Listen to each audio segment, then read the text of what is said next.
Something for the lower body today. We did a lot of arms yesterday with our walking up the wall and our press ups. Now this one, anyone who's been coming to my fitness class on a Wednesday night will know that we're looking at 4 fundamental types of movement. We've got a press, where we're pushing with the upper body.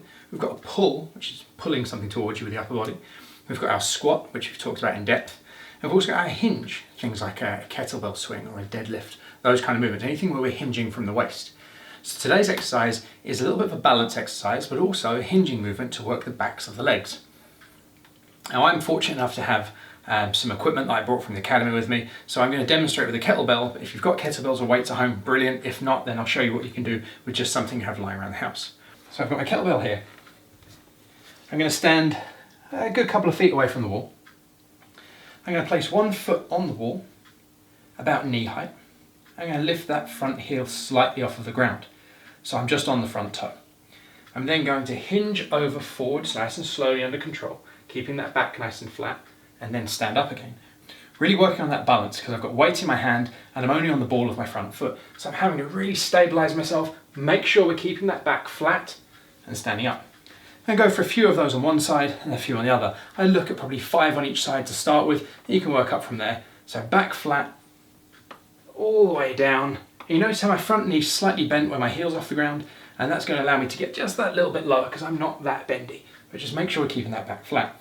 Also trying to keep our head nice and neutral. I keep looking up at the camera, which is bad, but trying to keep your head nice and flat to the rest of the spine. And as I mentioned, this is an exercise for the backs of the legs and for the bottom. So as we're standing up, driving that movement from squeezing your bottom. So as you're coming back up, squeezing your bum, so we're not putting loads of strain on the lower back. Make sure we're driving that up movement by squeezing your bottom to stand you up. If you haven't got weights lying around at home, and I know we don't all have weights at home, something as simple as this. I've got a bag, a couple of books in here.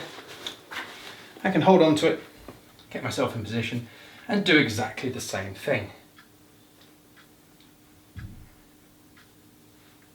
Okay, just a few on each side.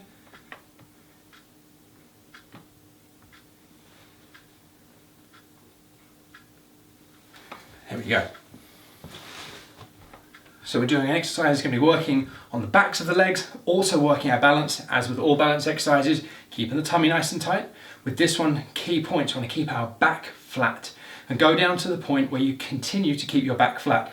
We don't want to be rounding and hunching. Back foot on the wall, front heel slightly off the ground, and really trying to concentrate on that balance, slow controlled movement. Show us how you get on, #Kinetix Challenge.